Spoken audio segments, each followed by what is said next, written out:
I know you've been digesting all the news out of China and how that has whipsawed markets. What do you think a day later when you've got oil prices back to 79? That's obviously OPEC getting involved, but does it also indicate that the market is thinking the shutdown in China might not be quite as serious as we thought yesterday at this time?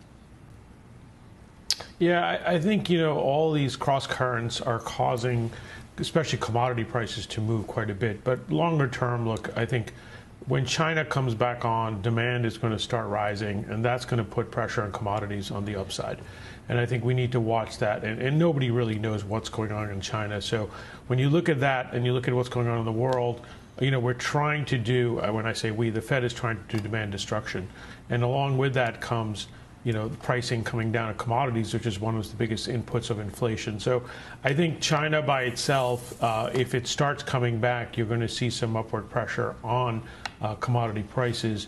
At the same time, the dollar is going to start moving as well because the dollar has been so strong. So I do think going forward, one needs to watch commodities, and I think there's still a play when you invest, whether it's in oil and gas or copper or aluminum, because I do think the demand there is not going away. That's really interesting. Jeff Curry was on Worldwide Exchange this morning, and he had a similar thesis. He was saying, look, you might see oil, WTI, under some pressure right now. The reason you're seeing energy stocks hang in there is because of just that. People know that China is likely to come back in the second quarter and come back on strong, and that is going to drive those prices up, and all of those stocks are trading on the forward expectations. Does that mean you're making plays in some of these energy names, or what do you do? Yeah, so we've got a good exposure to energy. We're not really selling it. If we're overexposed, we would. I would definitely add some energy exposure on a pullback. I also think it's interesting to look at some of the copper names, such as Freeport. I think, what you're looking at here in the classic commodity cycle is a supply-driven issue. We don't have enough supply if demand picks up. And that just puts huge pressure on prices on the upward side. So I do think it's a place to play. Now, having said that, Becky, these are very volatile stocks. These are very volatile earnings going into kind of a slowdown globally. So the investor really needs to be careful. This is one of those things that you put as part of a diversified portfolio. You don't say, hey, I'm going to go all in over here, because if things do slow down or we get some really bad news, commodities are kind of one of the first things that will represent a huge slowdown. So I advocate as part of a diversified portfolio, but I don't think you need to go all in here.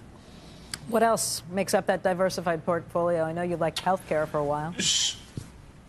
We do, and I'll tell you why. Because I think when you look forward, estimates really haven't come down for the S&P. We're still staying, around 220, and I think that's going to come down. So you want to own areas, sector stocks that have low volatility of earnings, and healthcare fits one of those. I mean, companies like Glaxo trades at 10 times earnings, Bristol Myers 10 times earnings, J&J even at 15.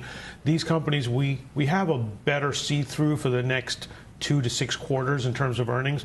They're rising. They've got strong balance sheets. They've got dividends that are growing. I think, again, part of a portfolio that is defensive, but you can actually play offense with healthcare at these points. You can play offense with consumer staples. Again, the beta, the volatility of the earnings is going to be a lot less than some of the other sectors. So if earnings are coming down, these companies are not going to come down as much. Also, in a play of the U.S. dollar, as the dollar gets weaker, these are multinational companies.